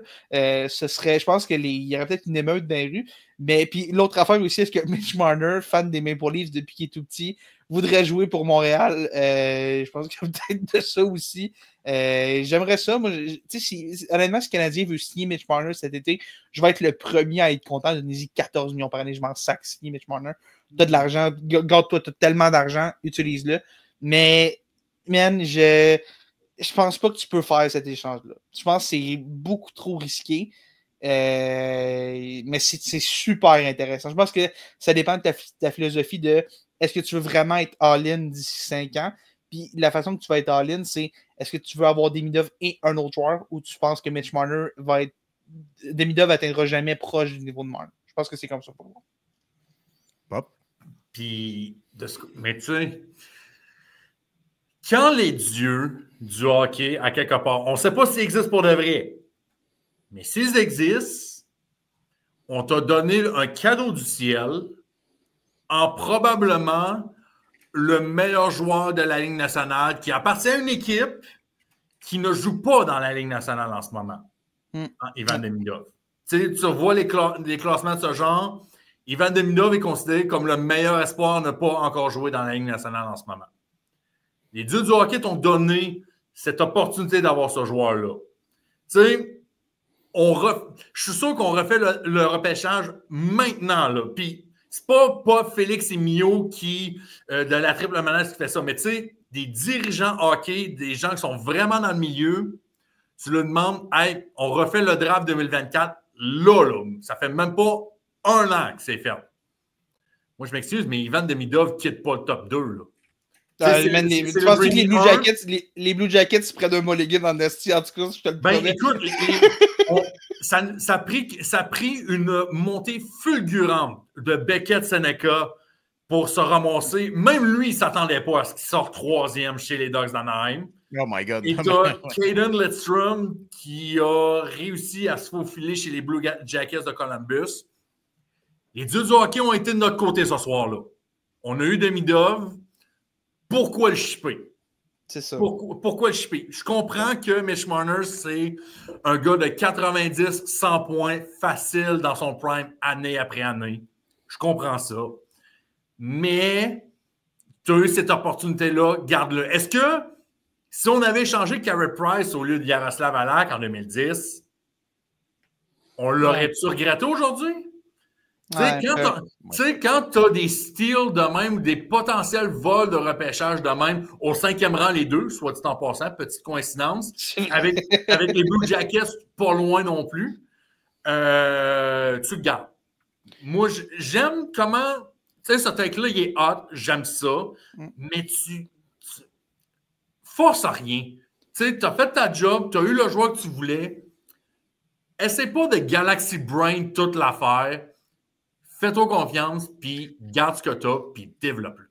Attends, mais Pop, les deux talents. Pop, j'en ai une pour toi, Pop, avant, vite. Si t'es de Toronto, Kent Hughes t'appelle, te donne des Demidov pour Marner. Est-ce que ça, tu le fais? Oui.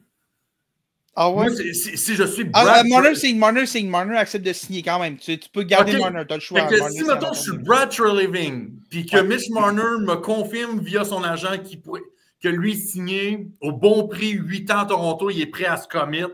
13 millions par année, 8 ans. OK, mettons 8 x 13. Ouais.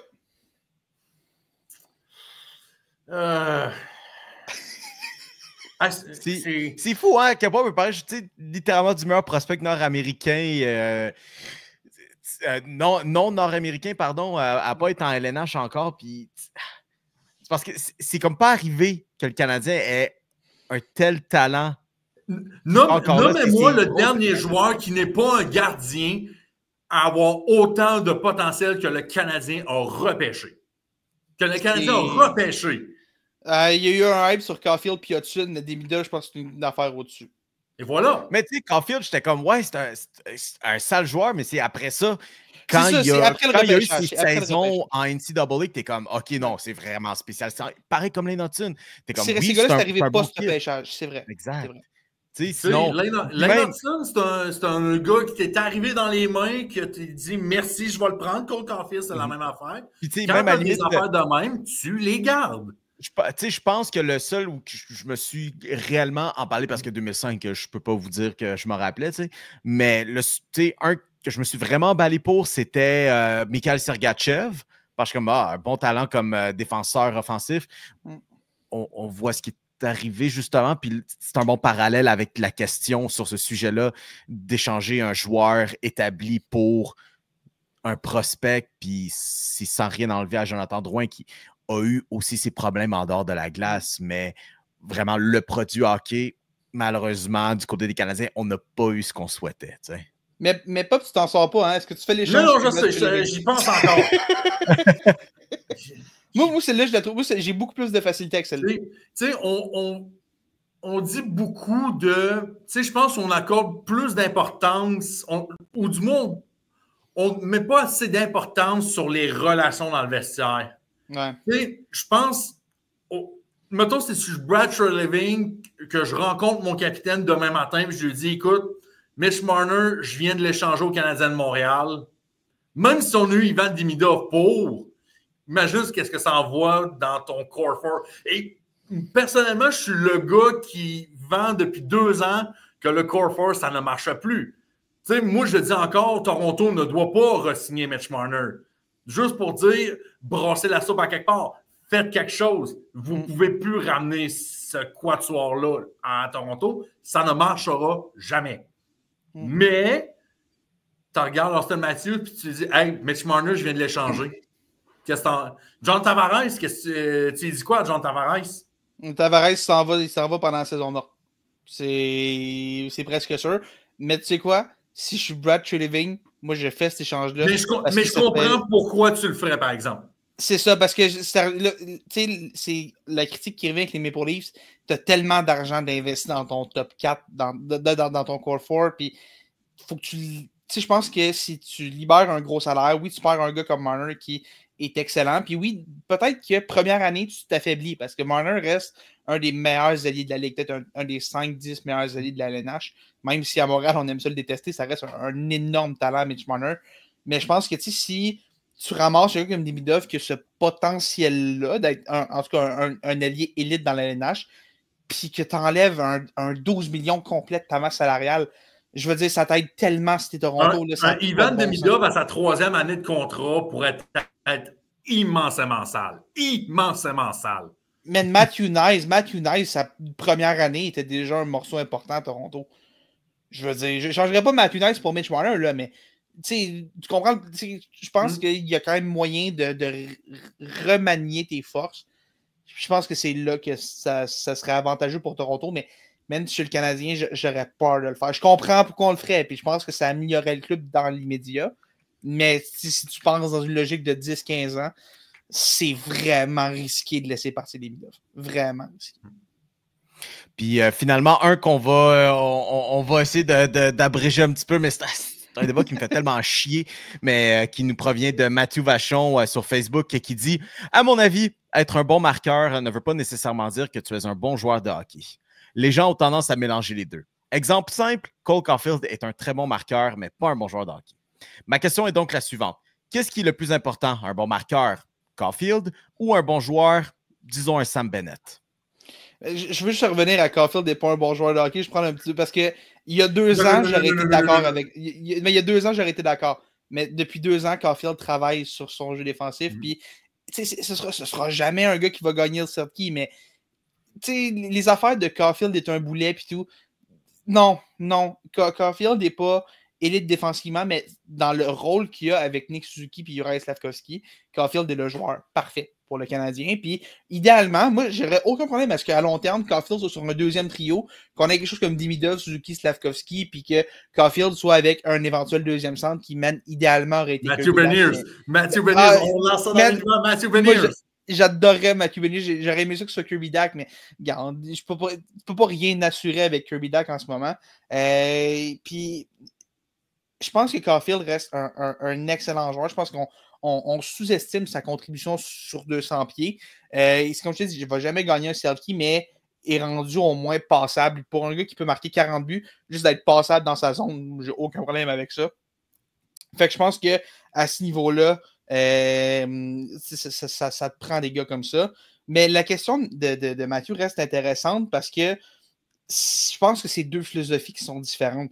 Je pense que ça te prend des gars comme Sam Bennett pour gagner en série. Puis je suis d'accord avec ça aussi, mais il y a quand même une partie de moi qui se dit que tu ne peux pas vraiment gagner sans avoir un Caulfield ou un gars comme ça. Tu sais, oui, c'est possible, mais ça te prend quand même un gars qui va être marqué. Tu sais, c'est un drôle d'exemple que je vais sortir, mais si je prends les Panthers de l'année passée, les Panthers ne gagnent pas sans Sam Reinhart, puis ne gagnent pas sans Carter Verhaeghe, puis tout. Puis je ne suis pas en train de dire que Cole Caulfield est Sam Reinhart ou quoi que ce soit, mais ça te prend quand même des gars que leur job, c'est de mettre la rondelle dans le but parce que le but du jeu, c'est de marquer plus de buts que l'autre équipe. C'est aussi simple que ça. Puis si tu as des gars qui sont capables de marquer avec régularité et tout, puis moi, c'est pour ça qu'à Montréal, je comprends pas pourquoi on veut autant se débarrasser de Patrick Laine. Oui, c'est pas un. À 5 contre 5, sérieusement, cette année, c'est un mauvais joueur, Patrick Laine. À 5 contre 5, c'est très difficile. Mais man, ce gars-là, en un tir, un avantage numérique, une mauvaise pénalité pour l'autre équipe peut changer le match complètement. C'est des gars comme ça fait une différence qui est peut-être pas sur 60 minutes, mais qui est tellement importante au moment où ça arrive que pour moi, ça te prend des marqueurs. Puis je pourrais dire que Caulfield est un mauvais joueur. Je comprends ce qu'il veut dire. Un joueur peut-être moins complet, moins physique. Tu sais, Bennett, c'est un gars qu'au baseball, on dirait un 5-tool, tu sais, qui peut tout faire. Puis je pense que c'est un peu à ça qu'il fait référence. Honnêtement, je pense que ça te prend un mélange des deux. C'est plate à dire. Puis je pense que ça dépend vraiment de ta philosophie, mais tu ne peux pas gagner sans les deux. Je pense que c'est aussi simple que ça. Mathieu, je finis ce podcast-là tantôt. Je t'appelle. On va jaser ensemble, puis on va faire une recherche sur Internet, puis on va te trouver une école qui va t'offrir le cours Rage Baiting 101. Ça, pour moi, ce take-là, c'est juste du Rage Baiting. Pour moi, c'est juste de même que je vois ça. Parce que je vais être d'accord là-dessus. Félix l'a mentionné, je comprends le point. Est-ce que tu veux juste un joueur plus unidimensionnel ou un gars qui peut faire tout faire et t'amener en série? L'affaire, par exemple, c'est pourquoi Cole Caulfield? Pourquoi Cole Caulfield dans cette take-là? Pourquoi tu rajoutes Cole Caulfield là-dedans? Pour moi, c'est juste pour faire réagir. Puis, dans ce cas-là, ça fait un peu marcher. Mais mettons, tu dis Patrick Laine dans ta phrase. Remplace Cole Caulfield par Patrick Laine. Là, on jase. Là, on jase. Je suis 100% d'accord là-dessus. Puis, moi, ça m'énerve surtout de dire que Cole Caulfield est un boulet parce que, oui, OK, défensivement, mais on semble oublier aussi, puis ça, c'est coulons à Martin Saint-Louis d'avoir fait ça. Cole Caulfield a vraiment amélioré cette facette de fabricant de jeu dans son jeu. Oui, 100%. Cole Caulfield a 33 buts. Cole Caulfield est unidimensionnel. Cole Caulfield est juste capable de faire des buts. Cole Caulfield a 28 passes cette saison-là. Tu sais, c'est quelque chose qu'on semble oublier, puis c'est pas lui qui amasse les passes sur l'avantage numérique sur les buts de Patrick Laine, là. Non. C'est Suzuki Hudson, là, le plus Laine de Hudson puis Suzuki, le classique. Un glitch goal. J'ai jamais vu autant un glitch goal de même dans le Canadien de Montréal depuis Prime Sheldon Surrey. Non, mais c'est pire qu'un one-timer à NHL, man. C'est pire. Ça n'a pas de bon sens. Ça n'a aucun espèce de bon sens. Mais pour vrai, tu sais, il y a du monde dans les médias montréalais qui veut servir le Cole Caulfield comme bouc émissaire parce que c'est son tour, je ne sais pas. Il est américain, il parle anglais, whatever la fucking. Parce que pourquoi pas tomber sur la tête d'un gars qui a 33 buts cette année? Je veux dire, pourquoi pas? Pourquoi pas? Tu sais, il reste à peu près quoi, 15-16 games à faire? On n'a pas vu de marqueur de 40 buts à Montréal depuis le tournant du millénaire. Sacrement. Puis, il y a deux choses aussi que je veux rajouter. Tu sais, on parle beaucoup de Patrick Laine, puis OK, je comprends. Mais ce que Patrick Laine, puis je pense que c'est peut-être quelque chose qu'on oublie peut-être, c'est Patrick Laine montre à quel point Cole Caulfield est loin d'être tant unidimensionnel que ça. Je pense que Patrick Laine montre au monde que Cole Caulfield est capable de faire autre chose que marquer. Et deuxièmement, où était le monde dans la run de 2021? Moi, je fais juste dire que Cole Caulfield a fini sa saison à l'université et sans dire que ça a été le joueur le plus important dans cette run de série-là, a été un participant actif. Très actif. Très actif à la qualification de la finale de la Coupe Stanley du Canadien de Montréal. Robin Lehner le voit encore dans ses cauchemars. Puis, on oublie ça, mais la fameuse série de deuxième ronde complètement oubliée contre les Jets de Winnipeg, qui fait le beau jeu pour mettre la passe à Tyler Toffoli pour envoyer le Canadien en troisième ronde? Pour Caulfield. Qui participe au 2 contre 0, qui ramène Montréal dans la série contre Toronto avec Nick Suzuki? Caulfield. Fait que moi, dire que est-ce que oui, je prendrais Sam Bennett avec le Canadien? Oui. Est-ce que je remplacerais Cole Caulfield par Sam Bennett par le Canadien de Montréal? Non. Jamais. Absolument pas. Puis, on parle beaucoup de Montréal. le meilleur équivalent en ce moment dans l'ouest de Montréal, c'est qui? C'est Calgary. Et Calgary a besoin de quoi en ce moment? De marqueurs, ont besoin de buts, besoin d'offensive. Ils se font littéralement traîner par un gardien recru en série. Ajoute Cole Caulfield à Calgary, cette équipe-là n'est pas dans une course en série. Les Islanders de New York rajoutent Cole Caulfield. Est-ce qu'on échange Brock Nelson? On est-tu dans la course? On est-tu dans le mix? On est-tu dans le wildcard? Caulfield, il deviendrait plate avec les Islanders comme n'importe qui. Ça, c'est vrai, par exemple. Ça, c'est vrai, par exemple, un bon point là-dessus. Mais je me dis que le slander là-dessus de Cole Caulfield, qu'il est inutile, un boulet et tout ça, c'est non. Absolument pas. C'est juste du rage baiting. Vous l'avez entendu sur ça. Mesdames et messieurs, juste avant qu'on se quitte, quand même, on a l'énigme du joueur de la semaine pour vous. Alors, cette semaine, nous avons un athlète qui a été repêché en 2017 qui porte maintenant, ou du moins qui va porter l'uniforme peut-être, indice des Seahawks de Seattle de nationalité américaine avec 6 touchés en 2024. Vous aurez compris que c'est un joueur de football. Félix, de qui parle-t-on? De Cooper Kupp, qui pour la première fois, on ne peut pas mettre le logo des Rams à équipe actuelle. Cooper Kupp qui vient de signer avec les Seahawks, comme on en a parlé, va être une cible de confiance, un security blanket, comme on appelle en anglais pour Sam Darnold, le nouveau carrière. Donc, une belle prise quand même à Seattle. Puis on verra si Cooper Kupp peut redevenir le gars de 2021 avec les Seahawks. Très exactement. Et mesdames et messieurs, c'est ce qui met fin au programme de la triple menace cette semaine. On vous rappelle que vous pouvez interagir avec nous via notamment la page Facebook des superfans de Tigers de Guangdong où vous pourrez interagir bien sûr avec nous, mais participer à l'émission telle qu'avec le Perron d'église ou toute autre interaction que vous avez avec nous. On vous invite aussi Instagram et TikTok où vous pouvez rejoindre et voir nos faits saillants et toute autre participation à l'émission. Également, notre émission YouTube où on va publier nos segments. D'ici là, mesdames et messieurs, on se retrouve la semaine prochaine à la Triple Menace et bon March Madness!